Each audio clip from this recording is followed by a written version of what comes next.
A very good afternoon, everyone, and welcome to the Masterclass series on emerging technologies. Organized under the aegis of the India-Israel Forum and jointly convened by the Ananta Aspen Center, Confederation of Indian Industries, and Tel Aviv University, this series is an initiative to promote academic linkages between India and Israel by enhancing technical knowledge and awareness about emerging technologies among college students in India. These masterclasses are possible thanks to the generous support of Triveni Turbine Limited. Thank you all for joining us today. We are delighted to have a very special speaker from Israel joining us today. A very warm welcome to Dr. Goren Gordon, Department of Industrial Engineering, Tel Aviv University, who's joined us today. Professor, it is a pleasure to have you join us. I hand over to you. But before that, we will begin just a few housekeeping rules. We will begin with a 45-minute talk by Professor Gordon, and then we will move to the Q&A session. I request everybody to please keep sending in your questions using the Q&A function available at the bottom of your screen. Please do not wait until the end. We will be taking up the questions during the second half of the session after the presentation. With that, I am now going to hand the floor to you, Professor. Okay. Well, thank you much for having me here. It's a pleasure to talk to such a big audience. First, I will introduce myself, and then I'll talk a little bit about the topic of my research. Feel free to ask questions. I understand that the questions will be in the end, which will be very weird because I'm talking about curiosity. So please ask many questions as much as you want about any topic. So let me share my screen for a second, and that's it. Okay. So first, introduce myself. My name is Dr. Goren Gordon. I'm the head of the Curiosity Lab in Tel Aviv University. A little bit about myself. I've been 20 years a student in the university. I have 6 degrees, triple-double, 2 undergraduate, 2 graduate, and 2 PhDs. I have a bachelor, a master, and a PhD in quantum physics. I just wrote a book about quantum physics, so if you want to learn about quantum physics, which is not the topic of this talk, you're more than welcome to read it. It's called The Quantum Matrix. We've invented the new quantum superhero that actually does not defy the laws of physics, but still can accomplish many things. I have a bachelor in medical science. I have a master's in business administration because, you know, I'm in Israel, so you have to open a startup or 2, otherwise you get deported. So I opened like 5 startups, lost all my money, you know, things you do until you are 30. And then I did my second PhD in neuroscience, which I'm going to talk about some of my research there. That's when I started to talk to study curiosity. After my second PhD, I went to a postdoc in MIT in the media lab. Wonderful place, totally recommend it. And I started working there on social robots, which I'll also talk a lot about today. And 5 years ago, I came back home to Tel Aviv University and opened the Curiosity Lab. And I'm going to talk about a lot of research doing there. Also, I have a teaching certificate from MIT. And I have 4 children, only 1 wife, but 4 children, which we're going to see along the way. So here's one of them. And I'm going, obviously, an inspiration for me, and I'm going to talk a lot about how they inspired my work. Again, it's okay. I'm not going to answer questions along the way, even though I really want to, because I understand that it's like going to be in the end, even though I love questions. Okay, so let's start. So this is another one of my children. And you can hear my wife, so all of the family is here.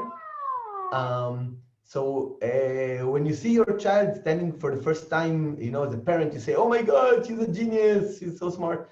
But as a scientist, you have to ask why. Why is she standing up? I mean, if she crawls until the age of 20, we'll still love her and feed her. We'll be worried, but she'll still get everything she needs. So why is she standing up? And then I started to think about, wait, maybe it's because she's standing up, she suddenly see new things. Until then, she only got to see shoes and feet, and suddenly she stood up and see faces and people. So there's a concept here of standing up, doing something, learning something new, and suddenly getting very excited about it, and then doing it again. So this is another one of my children, and I really like this movie because you can see she's exploring this toy, and she's very happy about it. You see, she's very happy. No one congratulated her, no one gave her food, but she's very happy about it, and she's very interested in it. So it's about curiosity of exploring the world, learning about it, and then being happy about it. And in my lab, what we're doing is trying to understand this by building computational models and then implement them in robots. So this is George, in the sake of Curious George. And we want to make robots that are explore the environment and are very happy about it. So this is what I'm going to talk about most of the talk. About you're going to see lots of robots. However, I'm actually not interested in robots, I'm interested in people. And I'm going to use robots to actually explore people, but we're going to see a lot of robots and deal with robots along the way. So one of my PhDs was about neuroscience. And I know the brain is a very complex thing, but we actually know a lot about it. So there's a machine called fMRI, functional magnetic resonance imaging. You put places in them, they do things, and you can see which areas of the brain are more active when they do stuff. And this is a very, very cool experiment. They put people in a fMRI machine. They gave them questions and asked them to rate which is interesting to you and which is not. And then they gave them the answers. And they saw that there are some brain areas that light up when you get the answer to questions you're curious about. And these are areas, usually they have three-letter acronyms, which we don't understand, but we do know a lot about the brain. And they actually showed that this is the areas that light up are part of what's called the reward system, the dopaminergic system, which also lights up when you eat chocolate. So actually, when you get information that you wanted to get, the brain reacts as if you just ate chocolate. The dopamine is released, and a long-term memory is increased. So you actually get reward when you get information that you want to, that you're interested in. And even more than that, we have a more recent work. It actually showed that the brain goes into this curiosity state. And actually the areas that light up are also part of the memory system. So when you are actually asked a question, which you're interested in, you're going to remember more about it later on. But even more than that, once the research, once your brain is in this curiosity state, you're actually going to remember all the things you're getting exposed to, not only the answer to your question. So here they showed faces, random faces of people when the brain was in this curiosity state, and people remembered more faces when they were in the curiosity state, even though the question was not about faces. So you actually heightened up, and you're more ready to learn more when you're in this curiosity state. So that's actually very important. So in order to, because we're scientists, we have to define things. There are like more than 100 definitions of curiosity. This is mine. I'm going to talk about it. So curiosity for me is the intrinsic drive to learn as much as possible and the accompanying behavior. It's an intrinsic drive. It comes from within. You can't give a curiosity pill. You obviously can crush it. It's called the educational system. And that's a joke that I'm allowed to tell because I'm also a teacher in school. And so it comes from within. Everybody's born curious and you want to explore. Learn as much as possible means for the curious person, for every answer, there's a new question. You can't just ask a question and get an answer that's okay, I'm fine with it. No. For a curious person, you always ask more and more questions, and you also build upon what you learn to ask new things. And the accompanying behavior, so according to my definition, you cannot be passively curious. You can't just say, I'm curious, and then do nothing. You actually have to go and ask questions and explore the world. So according to my definition, all of you people are actually curious because I hope no one made you come here, and you're here to learn as much as possible, and you actually came here. So according to my definition, you're all curious. So thank you. So after you have this definition, you can build a model. A model is words in boxes, and that was a joke for all the engineers in the crowd. And there are two elements for curiosity. One is the learning, and the other one is the behavior. And it's very important to actually dissociate between the two. You can actually be very smart and not curious, which means that everything you're taught, you learn and you understand everything, but you just don't care. You don't learn. You're not asking any questions. And you can also be stupid and curious, which means that you're asking lots of questions, but you just don't understand what the answers are. So there are actually two different things. There is a correlation between IQ and curiosity, but it's not one-to-one. So once you build the model, you need two models, one for learning. And for the learning, you can put whatever machine learning algorithm you want. You can do neural networks, Bayesian inference, whatever you want. The only requirement for the learning here is to have a value of how much you learned. So for example, for neural networks, it's called the prediction error. For unsupervised learning, it's called reconstruction error. And if you're using Bayesian inference, it's called information gain. So you need a measure, a scalar, for measuring how much you actually learned, okay? So this is, you can put here whatever learning algorithm you want. On the other side, you have the behavior. And here we're putting what's called reinforcement learning algorithm. So if you don't know it, like 60 minutes on reinforcement learning. The point of reinforcement learning is to learn the behavior, the action, the policy, to get the maximum future reward that you can get. So I'll give you an example. Let's say you have a robot, you want it to go forward, but you don't want it to program to learn further, you want it to learn to work forward. So it can go forward, backward, left, and right. Accidentally, randomly, you choose one of these four, accidentally it walks forward. You give it a reward. What is the reward for a robot? It's a large number. That number now changes the probabilities to select the behavior. So it increases the probability of the last action it took. So it decreases the probability of forward and reduces the probability of all the other ones. Now let's say accidentally it walks backward. You give it a low number, which reduces the probability of going backward and increases all the other ones.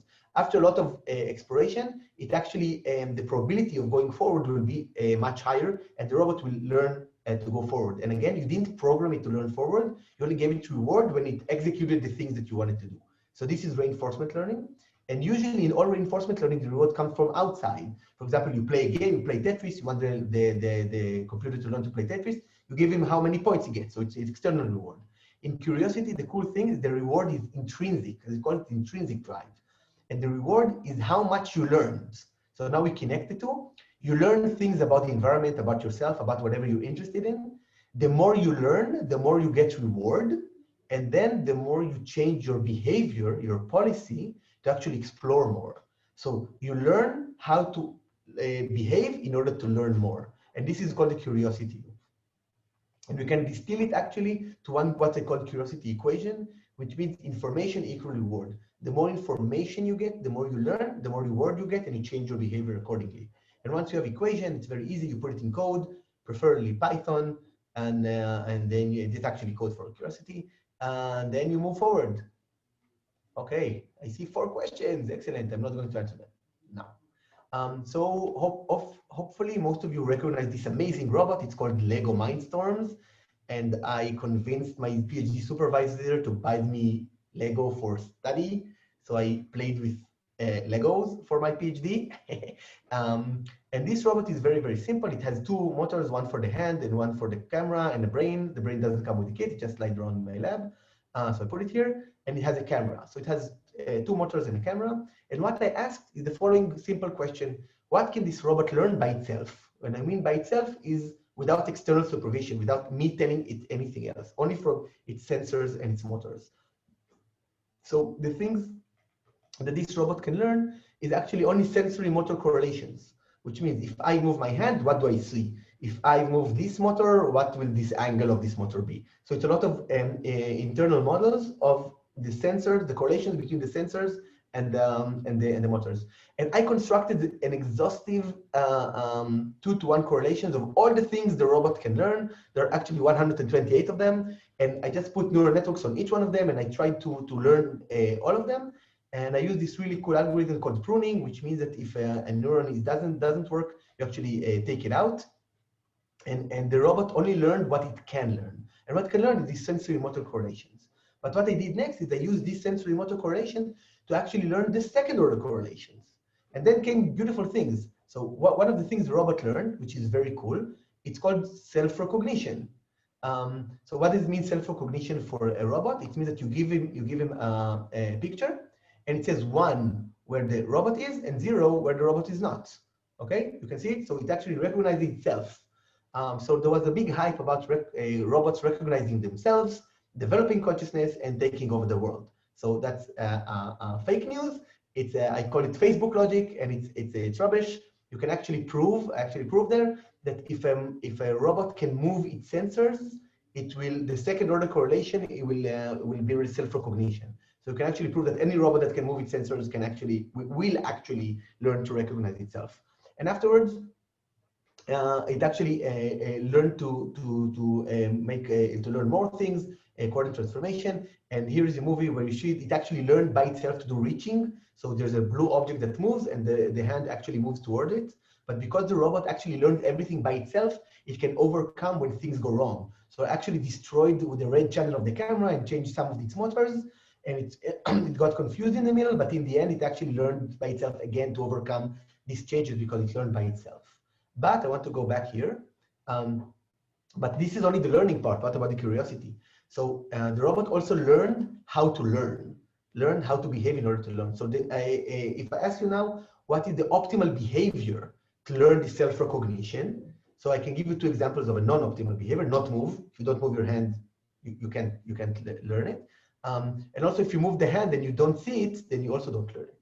So the optimal way to learn this behavior, to learn this correlation, this self-recognition, is to actually look at your own hand and follow it. And I started with random movements, and I applied my curiosity loop algorithm, and the robot converged to looking at its own hand. So it learned how to move its hand and its eye in order to learn how to recognize itself. And why is this super cool? Because the robot learned to look at its own hand and be so happy about it. And happy means it gets a lot of reward when it looks at its own hand. And this is cool because there is a developmental stage in infants where they suddenly discover their own hand and say, oh my cool, this is so cool. And this robot actually reached that developmental stage only using curiosity algorithm. And I think it's cool. Hopefully you do too. Usually I ask now people do like this, but I don't see you, so I won't ask you to do that. So the robot can learn about itself. What else can it learn about? So I was really interested in what infants see in the first moments of life, because that's the input they get. So an amazing study by Linda Smith. She actually put cameras on infants' heads and videotaped what they actually see in the first couple of months. As you can see, they see a lot of faces, which is not surprising. They see a lot of faces. Kuchi muchi, I love you, baby.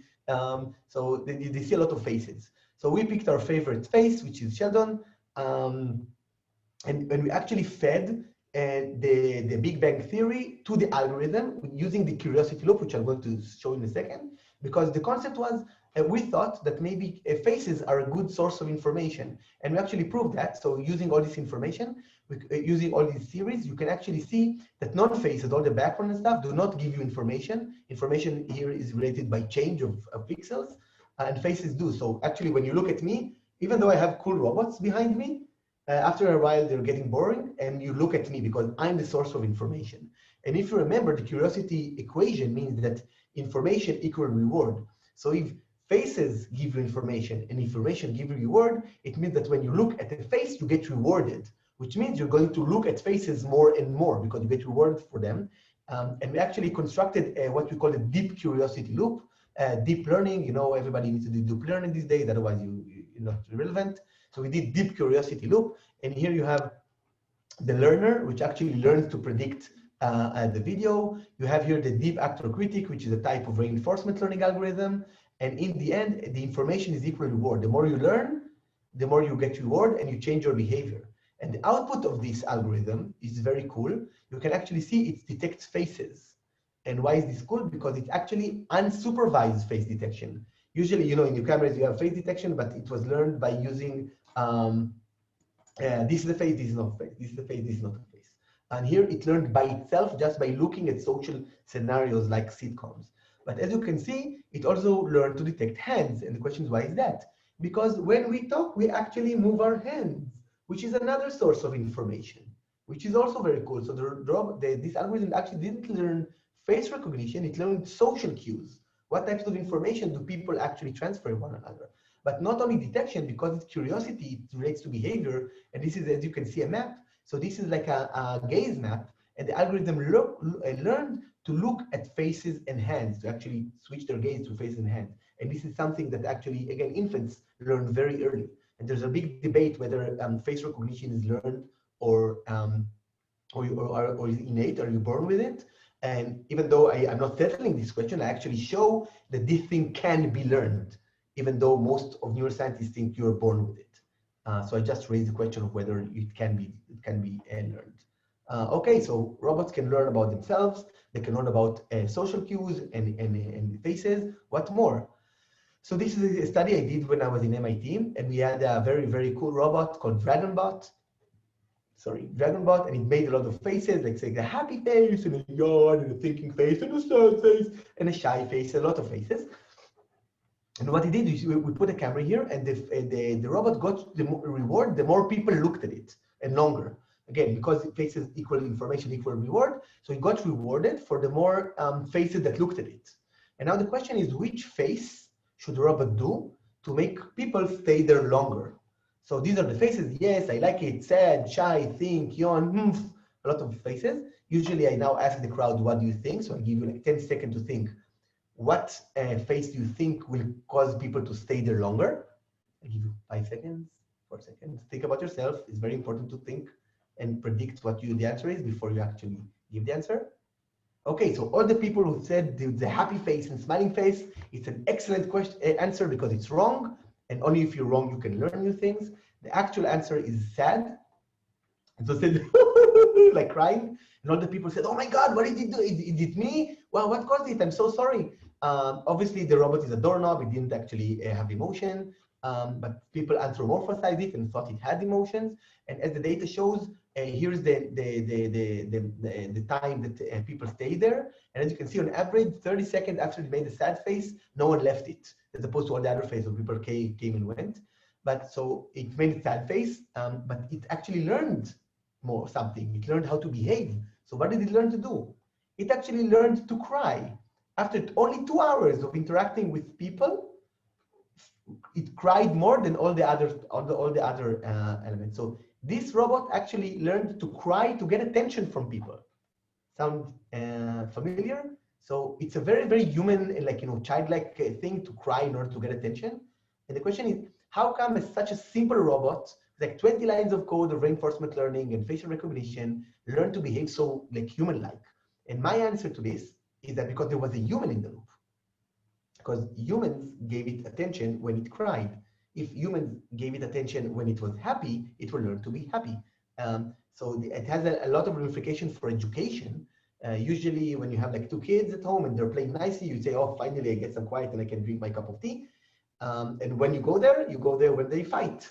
And what do they learn? They learn that if they want attention from an adult, they need to fight.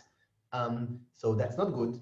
They learn to fight in order to get attention. So I'm obviously experimenting on my children and I'm applying all the things I learn on them. So now when they play nicely at random times, they say, I love you, you're amazing, you're playing so nicely. And if they fight, I don't care. Don't give attention, that's okay. So again, a lot of things you can take from robots to people. Let's continue, let's see what else. Okay, so it learned about itself, it learned about faces, it learned how to behave, to get attention. What more can it learn? Can it learn about emotions? So this was one of the craziest studies like in the world when I made it. So this was a study in schools. It's another robot from MIT. It's called Tega. It's a very cool robot. It has a smartphone for a face, like DragonBot. And what we did here is an educational setup where the child and the robot learn together from an educational app on the tablet that we made.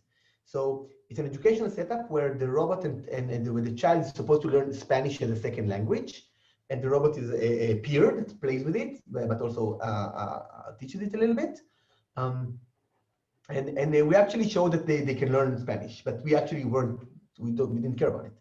So the study was crazy because it was in the classroom. You see here, beyond this divider, there are like 20 crazy children running around. That's why the earphones. And it was for 2 months.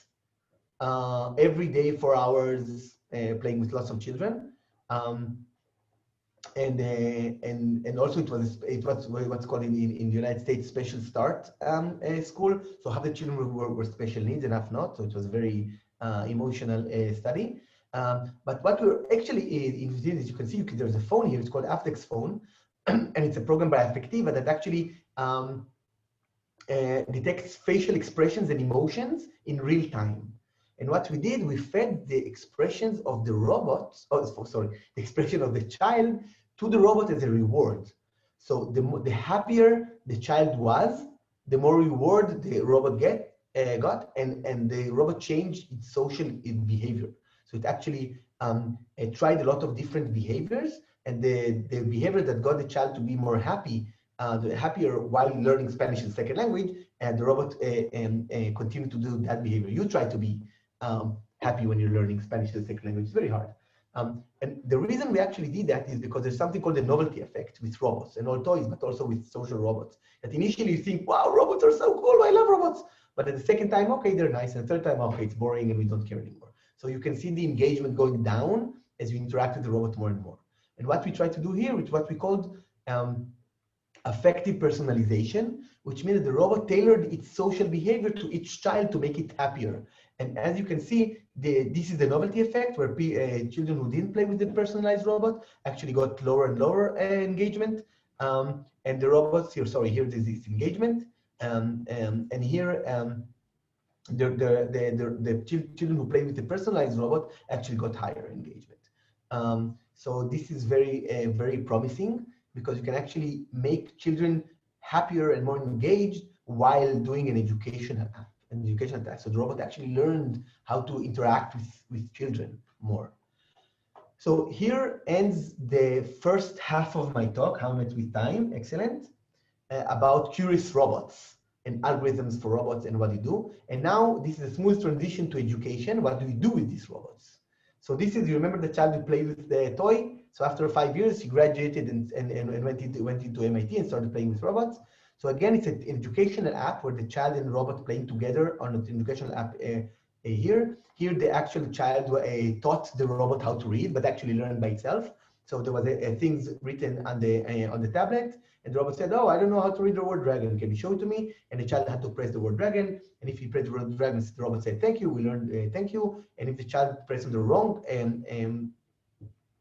word, the tablet showed the word dragon, and the robot said, "Oh, that's great. We learned together." So they actually learned words, but we don't care about reading, we care about curiosity. So the question here, the research question here was, is curiosity contagious? So there were studies that show that adult people which are near curious people are more curious.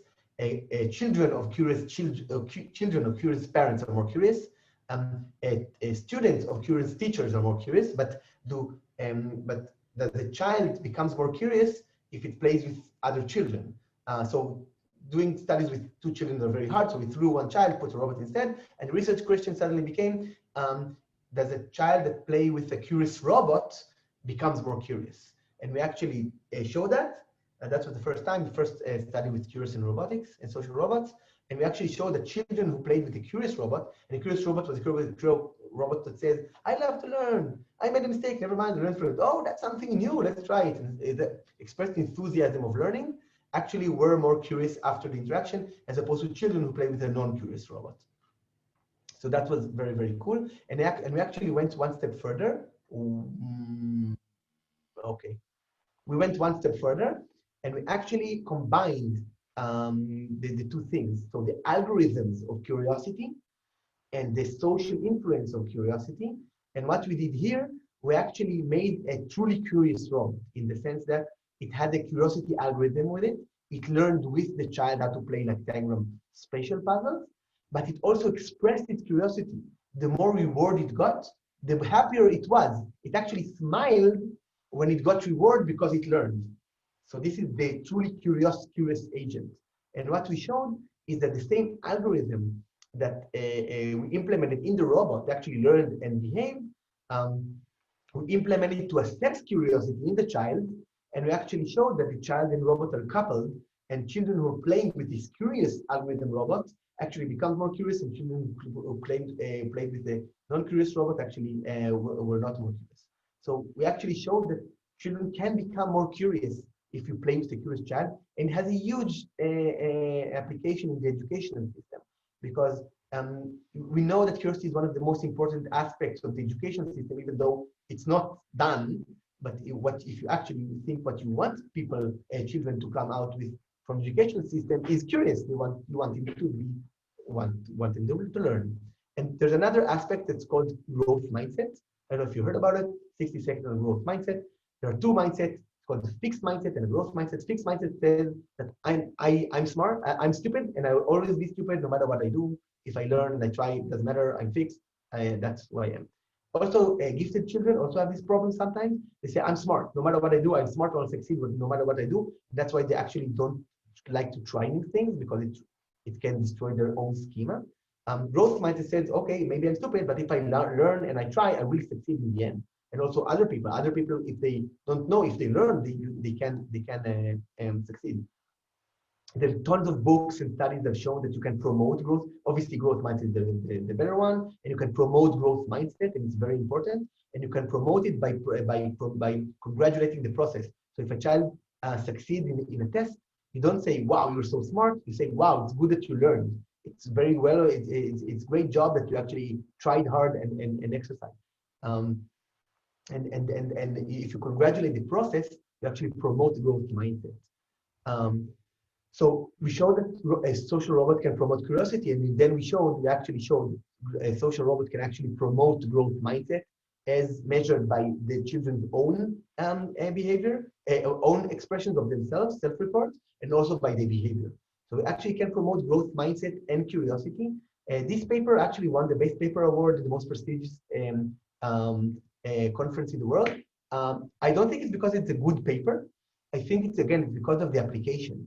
It means that you can change what the child thinks of itself in a good way simply by interacting with social robots. It has huge applications in the educational system. Okay, I'm actually running very fast. Okay, so one of the things that are very hard, and no one asked me, actually people maybe ask me, but I don't see the questions, is how do you assess curiosity? Because actually it's $1 million question. It's $1 million question because I got $1 million to answer it in grant money. So I got lots of money to answer this question because apparently no one did. So there's a lot of IQ tests, and there are actually tests for creativity and other stuff, but there's no model-based quantitative assessment tool for curiosity, and it was very weird. The only way to actually assess curiosity today is a self-report questionnaire. Asks you, how curious are you between 1 to 5? Then you mark 5 and you're very curious.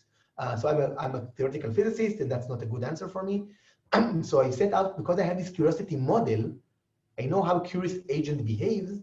I wanted to build a curiosity assessment tool using this model. So but curiosity is a very complex construct and has a lot of expressions. So I started to build a toolbox of curiosity assessment. So the first one was called physical curiosity. So people controlled this now robot using this Kinect, using their body, okay? But if they moved this hand, actually the robot moved one of its other hand. And obviously people in my lab are dancing all the time because it's so happy to be in Tel Aviv University, woo! Okay, sorry. Yeah. So we actually asked people to control the robot, but we destroyed its transformation. So if you did something like that, the robot did something like that. So we had to learn this transformation. And what is cool about it is we actually solved the problem using this curiosity algorithm. So we knew what is the most curious person should do. And then we record their behavior, the actual people's behavior. And we had a distance matrix. How far are they from optimally curious? So it's a measure for this information gathering behavior, which is an expression of physical curiosity. And we discovered several cool things. One of the things we did here is that initially the people were stood in front of the robot, and we didn't tell them that this experiment started. And suddenly, if they moved, the robot started to move also. And we hypothesized that the curious people, self-report curious people, will actually explore more in this when you're actually confronted with something new. I'll give you a suspense because I'm not going to give you the answer what we discovered. Because then we moved to social curiosity, because if we have one robot, why not use 4 robots, right? 4 robots are so much cooler than 1 robot. So this is an all-robot experiment. Why all-robot experiment? Because you see this blue robot, he's actually the experimenter, which means there's no human in the loop. This blue robot actually tells the human participant what to do. And the study was about social curiosity. So these 3 robots were actually friends of one another and not friends of one another, and what does it mean to be a robot friend. So if a robot is a friend of one another, it leans over and yawns and do a lot of non-verbal behavior that expresses friendship. And if one robot is not a friend of the other, that leaks back and says, no, I don't care, stuff like that, and the non-verbal behavior of non-friendship. And the person wore this eye tracking tool, and in the end of the interaction, it had to say who's friends. And again, we solved this problem using, and each robot gave a different amount of information, and we solved this problem using my algorithm to actually see what is the optimal behavior. Which robot should you look at that gives you most information at each point in time? And we compared what the people do to what the most optimal thing do. And also in this study, initially, the participants said, no one said what the study was, but the robot started to move, and then we actually asked him something about it. And again, we hypothesized that curious people would be very expressive and very explorative in this, when you're confronted with a new situation. And now the answer, well, actually we discovered that is not so. We gave them a lot of psychological questionnaires, and part of them was about psychological inflexibility and also social anxiety. And what we discovered is that the initial interaction with these robots was actually dominated by psychological inflexibility and anxiety, which means that people who did not behave in a very explorative way, they weren't not curious. They were just more anxious and more psychological inflexible. And after several interactions, this inflexibility and anxiety decreased.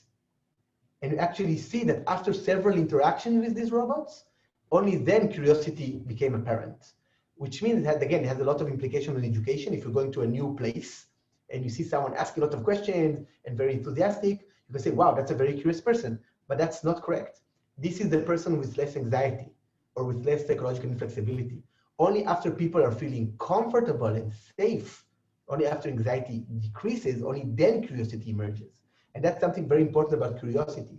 I believe people are curious all the time, but there are other drives that override them, like anxiety, like social anxiety, like hunger and tiredness and the mortgage, a lot of things that trouble your mind.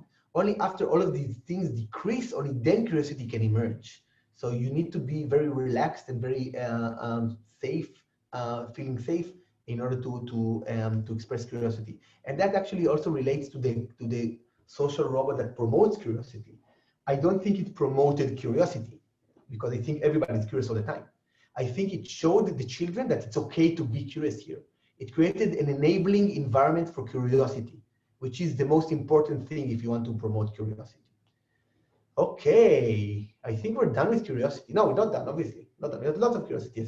Okay, that was with adults, but I'm also interested in children because there's a saying, school kills curiosity. Everybody's been in school thinks that, but I looked for the paper that proved that, school kills curiosity. And I couldn't find it because there isn't any, because there's no curiosity assessment. So the only studies that were done that proves that school kills curiosity is a person staying in a classroom and counting how many questions children ask, which is, again, not a good measure for me. So invented several games to actually assess children's curiosity. I'll only talk about one of them, about Question World. So Question World is very cool. It's very, you're going to an alien world. You can ask questions.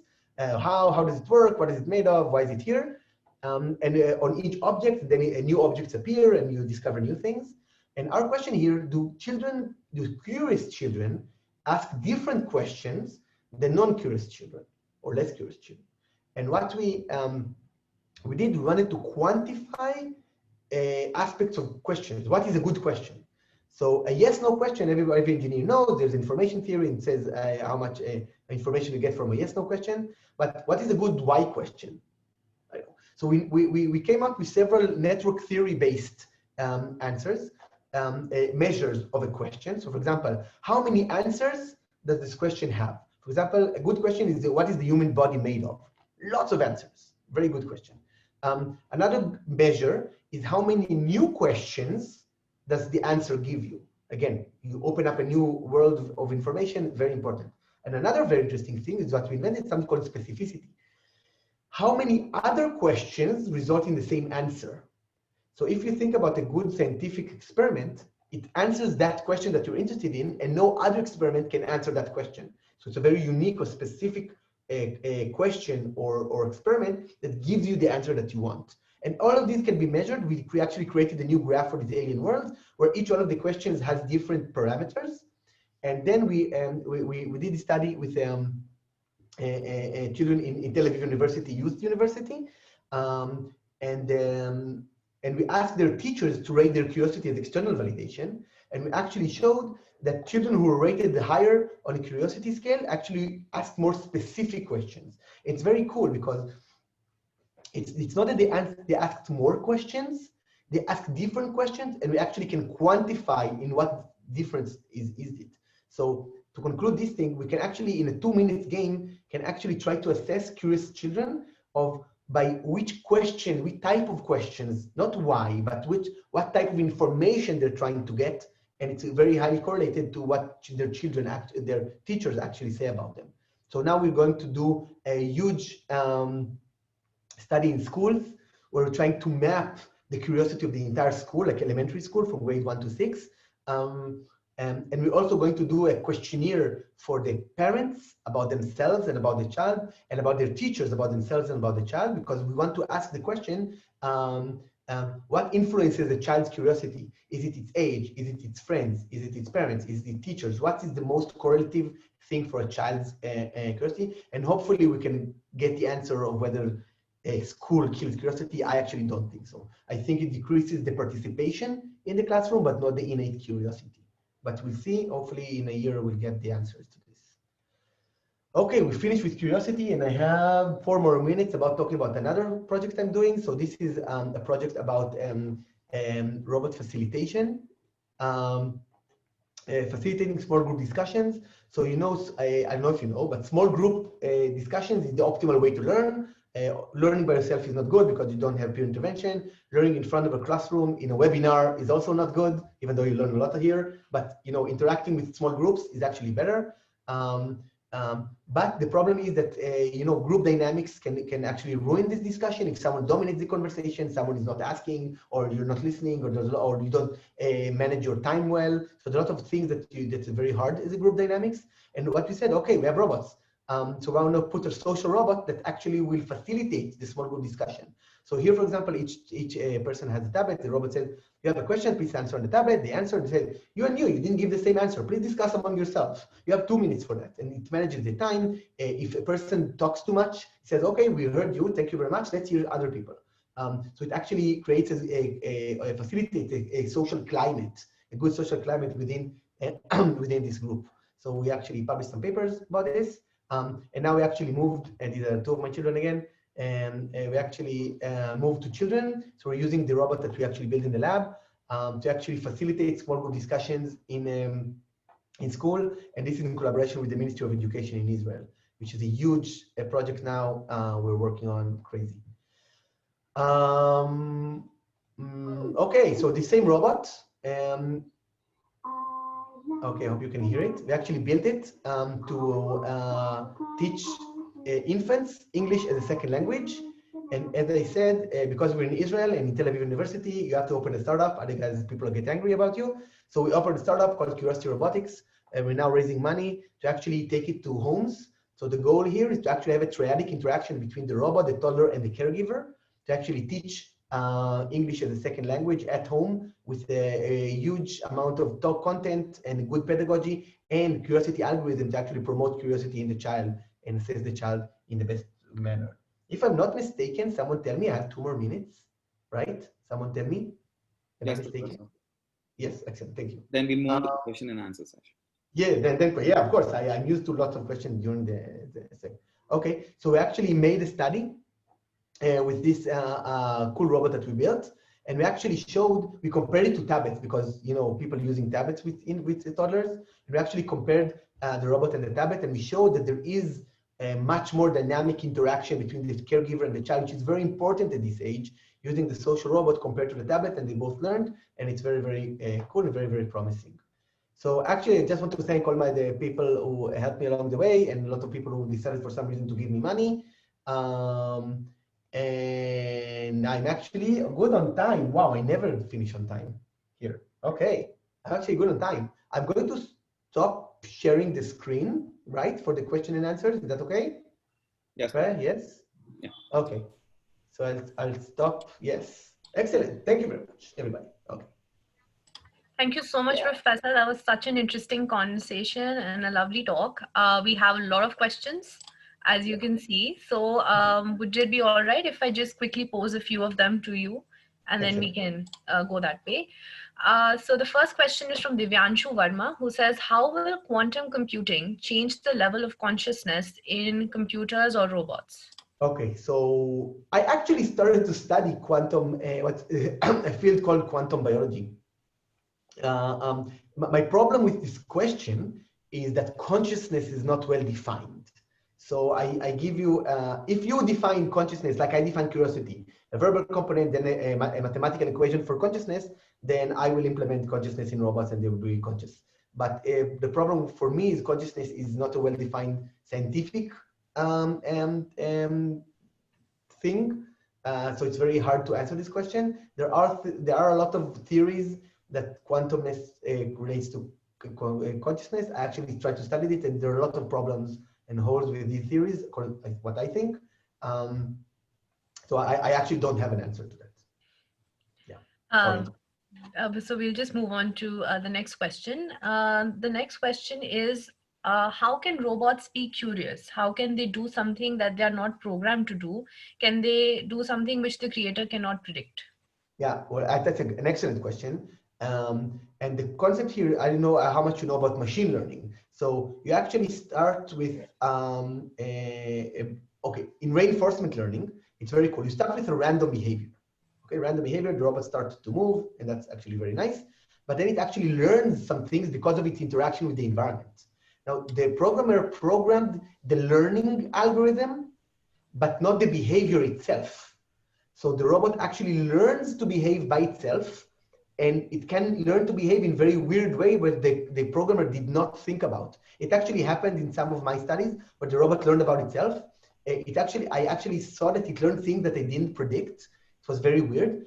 In hindsight, I could understand why it did that, but I totally could not predict that it would like learn these things. So because it's learning from the environment, and because the environment is very complex, especially if there are humans in the environment, then we just cannot predict what the behavior and what the robot will learn.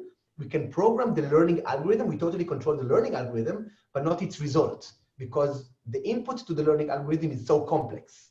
So this is why they can be curious. They can learn by themselves things that we could not think because we program the algorithm, but not what happens with it later on.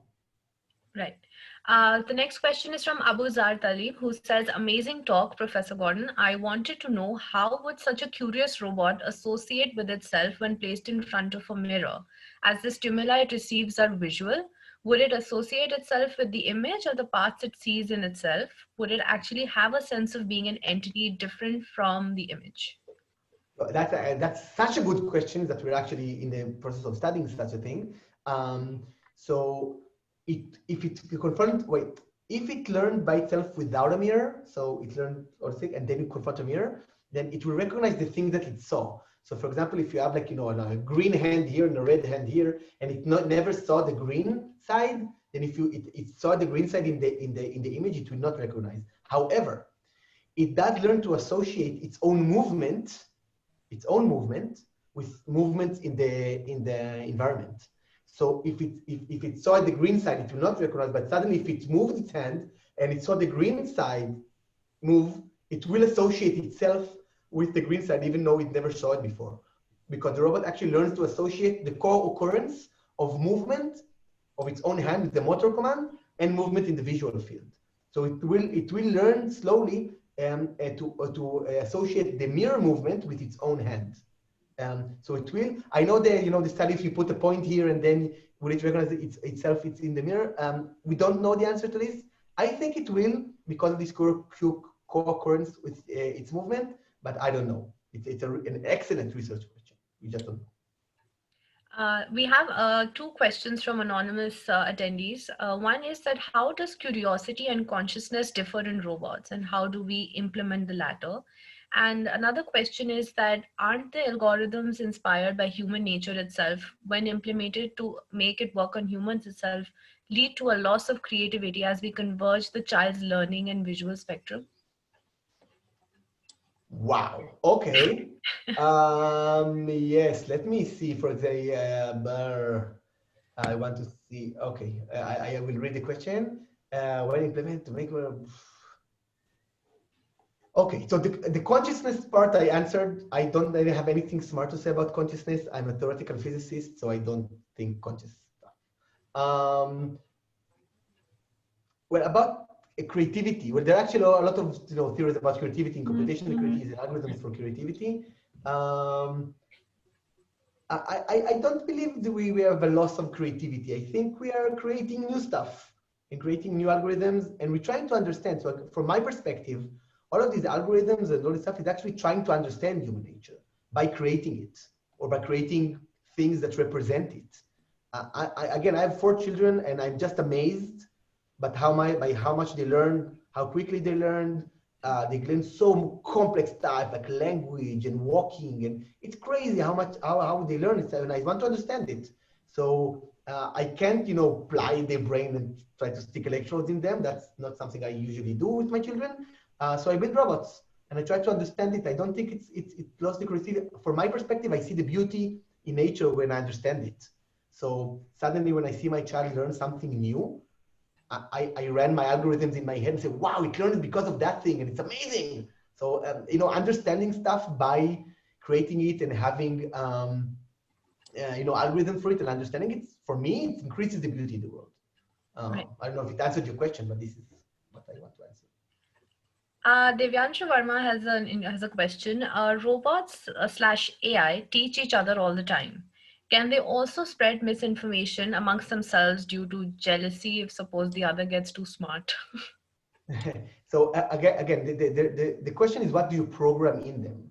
So there was an amazing, research study about meanness, how to be mean, how to be cruel to one another. And so they used the Minecraft environment, and they actually gave reward. The more the agent, the player, has less options to do. Okay, the less options, not more. Like to make the player miserable. And it learned to dig a hole, and then when the agent falls inside, to stick him in there. So the question is, what do you program into the algorithm? If you program jealousy, which means I want to learn more, I want to know more than other people, then it will spread more information. The question is what you program. Again, from my perspective, I program things that do good, and that promote learning in children and do other stuff. You can obviously program to do things that are bad, but don't do that, please. Okay. Yeah. Thank you. There is a question that says, sorry, just a second. Is there any way to use these robots to cure social anxiety? And is there any counter effect of people with anxiety on robots?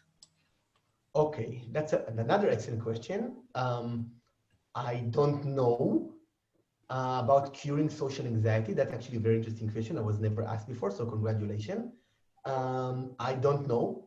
I know there are a lot of studies about the autistic spectrum disorder and robots, which do help. So it's not the same thing, obviously, but they do help children with ASD because they're more predictable and they're more understandable, and they do help also with later on interacting with humans. So there are ways to use robots, social robots, as treatment for some things, not social anxiety that I know of. It's a very interesting question. I don't know. All right. Does this, so Siddharth Sura has a question, does this mean sometime in the future, there might be something like Elon Musk's Neuralink, which enables the faster education in younger people by their interaction with AI through Neuralink? Well, first of all, I love Elon Musk. Everything he does is amazing. Really, huge fan.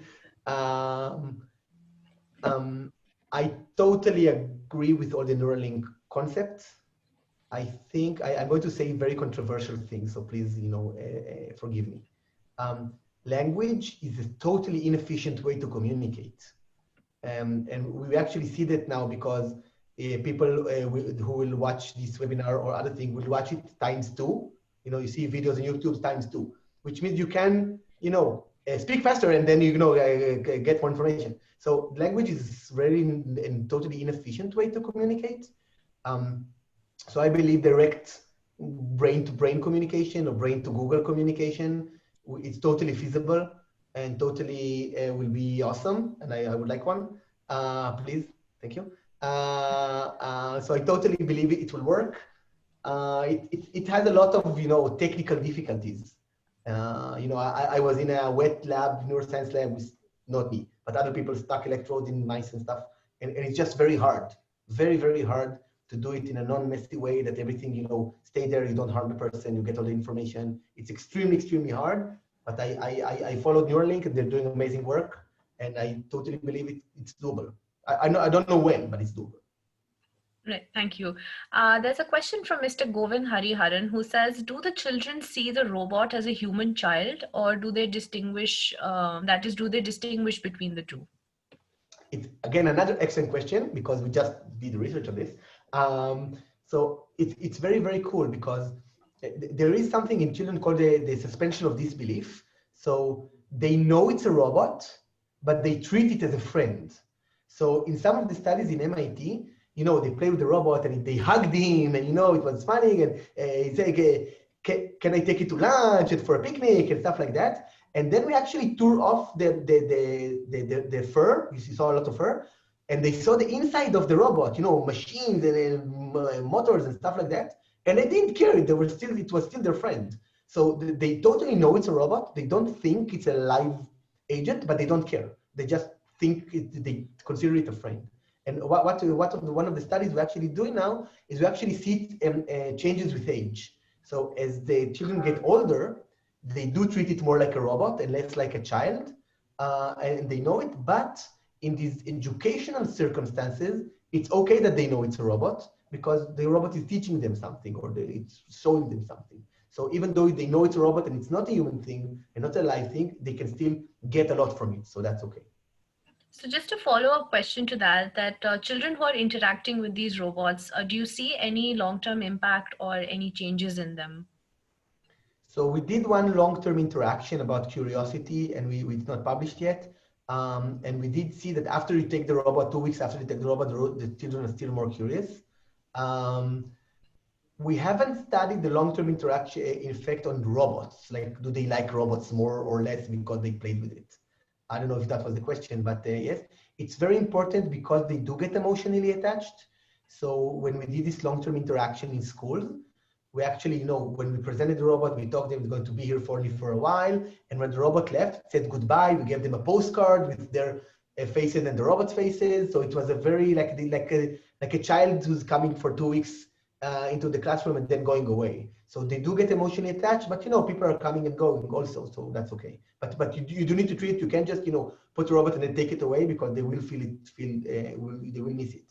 So they do get emotionally attached, and we need to consider it when we're doing studies with children and robots. Thank you. So we're almost out of time. So one last question, Professor. It's from Vivaswan Navani, who says, can robots realize that they're curious? Are they self-aware of their behavior? And do they compare their behavior with other robots and humans around them?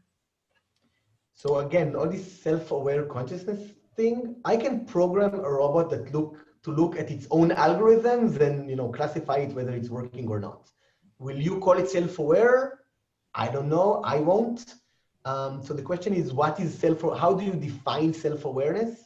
And if you can define it in a very concrete way, then I can program it. Do they learn from other people and compare themselves? Yeah, there are algorithms called learning from demonstration, where robots look at people and then do what they do, you know, mimicking them like children. So they can learn from other children. They can compare their own behavior. They're doing that in these algorithms. But again, to call it self-aware, I wouldn't. It's just a program that runs and you decide what to do with it. And if you want to call it self-aware, then you're welcome to. Right.